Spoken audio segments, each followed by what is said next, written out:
I am a current legislator of Hong Kong SAR, China.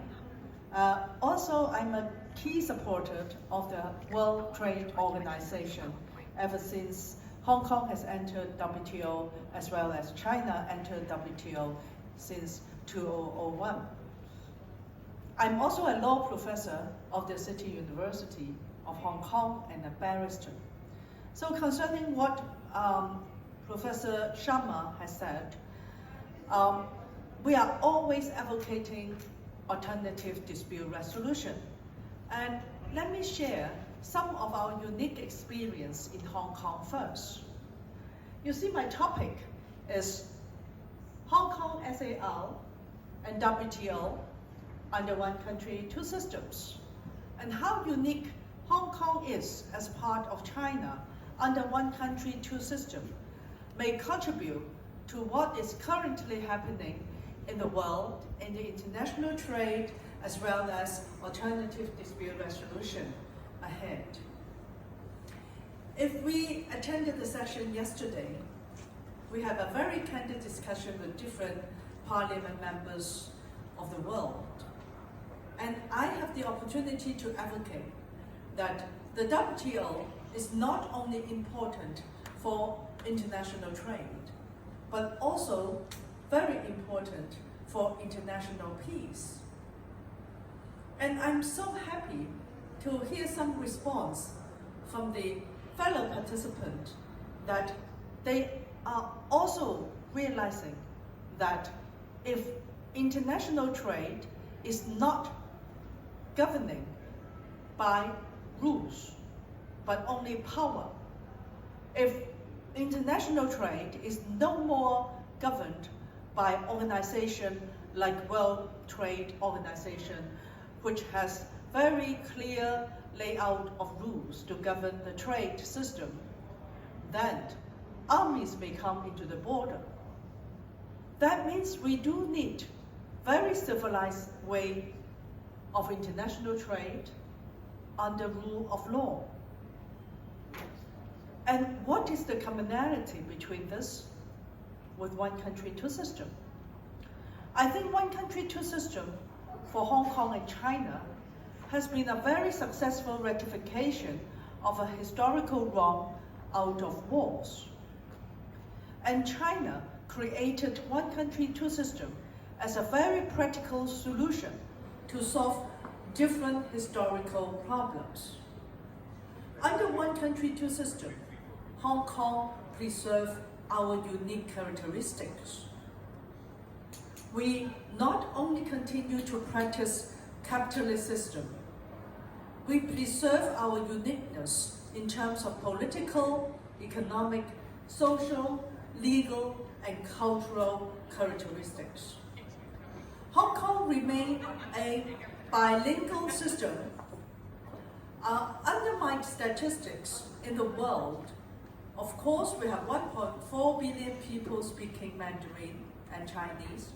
And because of the British influence before, we have 1.4 billion people at least using English as an official language. And Hong Kong is able to manage both languages.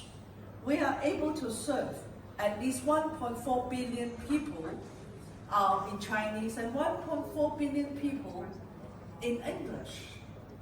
And also Hong Kong enjoys a very, very low tax system as promised in the basic law of Hong Kong under one country, two system. We have a very free currency, and also we still rank one of the freest economy in the world. We rank 7th under the world list in 2023. Under the World Justice Project, the Rule of Law Index, Hong Kong ranked 6th in East Asia and the Pacific, and ranked 23rd in the world among 142 countries. What does it tell you? Hong Kong remains as a common law system before and after 1997, after we resumed and hand back to China. And China has great determination to keep Hong Kong, our unique system, and also has given us abundant opportunities with a huge market of 1.4 billion people. So how Hong Kong manage this? How Hong Kong manage these opportunities? First of all, we are able to convince our motherland, provide us the Greater Bay Area. And this Greater Bay Area, we allow Hong Kong common law lawyers to get the certificate to practice as Greater Bay Area lawyer. So we practice both systems. And I am both a barrister in Hong Kong as well as a Greater Bay Area lawyer in mainland. Of course, I myself has a unique education background. I'm both trained in common law and Chinese law. But I still need the certificate in Greater Bay Area because it only applies to Hong Kong practicing lawyer. So if other jurisdictions observe this very great importance of current change, China is open up herself to the world market. And we want to join hands with different professionals in the mainland of China to work together to make use of the unique system in Hong Kong. I am one of the examples. Rajesh is one of the examples, and our third speaker, Francis, will talk about this later. And we are the bridging factor. We managed to maximize the best opportunity that Hong Kong become a bridging factor for China to the world investment. And we are also helping and managing international investment through Hong Kong as this Pearl of the Orient of our very unique system to the mainland of China. I think Hong Kong and Macau, although the size of area is very small, we are providing huge tools for China. We are the key for China to open up to the world. And in the past 26 years, Hong Kong and Macau have proven to have a very successful sample for one country, two system. Macau is practicing Portuguese law, and Hong Kong is practicing common law, and the mainland of China is practicing civil law under Chinese system. China entered the WTO since 2001. I just want to share how Hong Kong has made use of this opportunity also. We, and with all the founders here, with Professor Wang also here, and Rajesh and me are the founder of Hong Kong WTO Research Institute, working together with more than 30 countries, WTO experts. I can say, we come from all different legal systems. We are fond of WTO.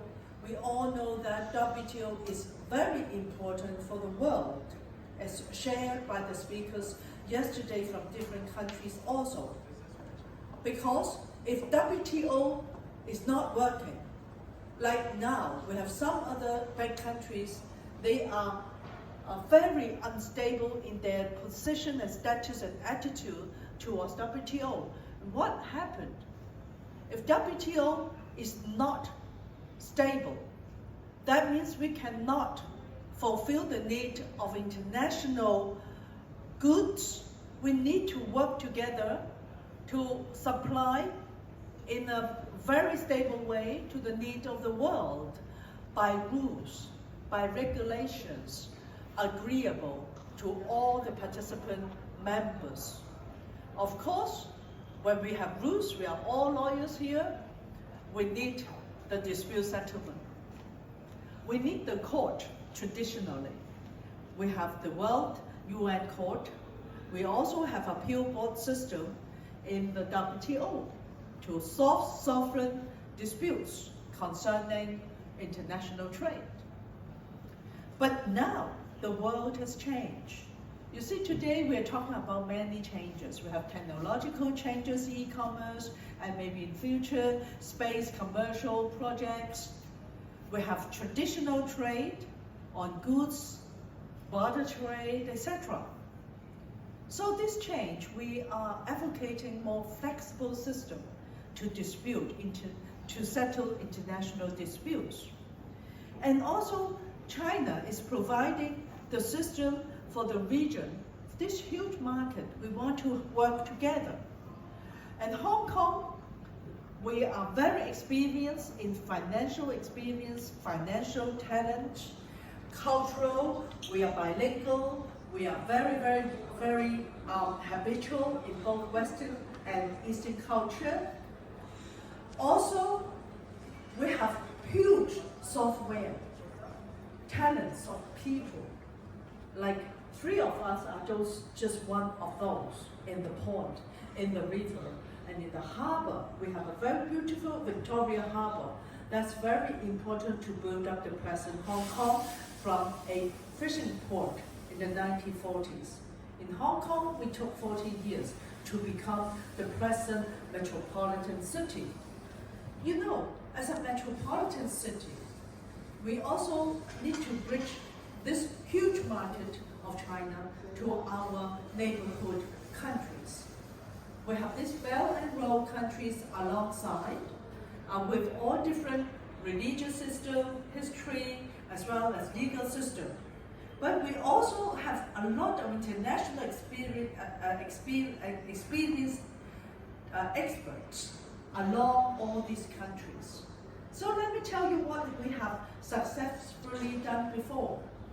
In 2016, the Hong Kong WTO together with the Belt and Road International Academy, we successfully linked up 30 international experts from 50 international experts from 30 countries.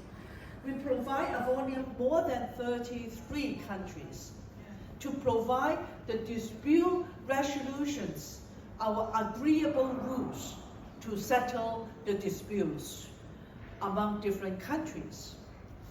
And 5 years later, in 2023, you see what WTO is for, to do and to facilitate successful business in the world. Why we need WTO? Because we have different systems, we have differences existing in the world, East and West already, cultural differences, economic system, we have great differences, and legal systems, we are different.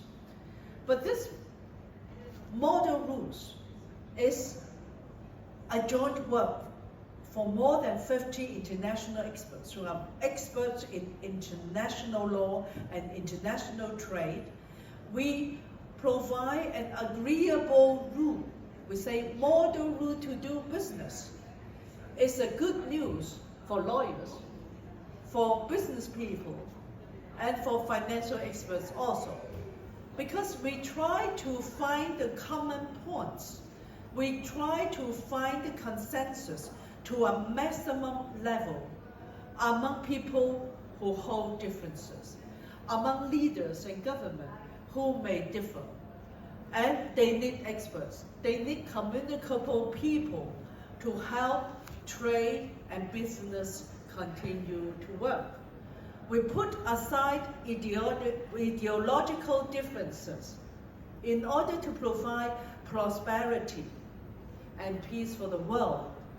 And we want organizations like WTO continue to work in a very efficient way so that we find consensus to do all this international business together, which cover good governance, environmental agreeable rules. Yesterday we talked about how to have a good balance among international trade with People's Republic of China as the headquarter for the future International Mediation Academy, which is not an NGO, which is signed by different sovereign countries, that to provide also an alternative for people who feel comfortable to choose Hong Kong common law as the headquarter system for settling international disputes, maybe by sovereign country, also may relate to trade and other matters, as well as we are very happy. We want to explore that we might to play a more civilian role in international mediation and arbitration for civil and commercial disputes. In parallel with our International Arbitration Center and with the Chinese International Economic and Trade Arbitration Center, we work together in parallel. We join hands to promote global trade, prosperity, and peace for the world. Thank you. Thank you.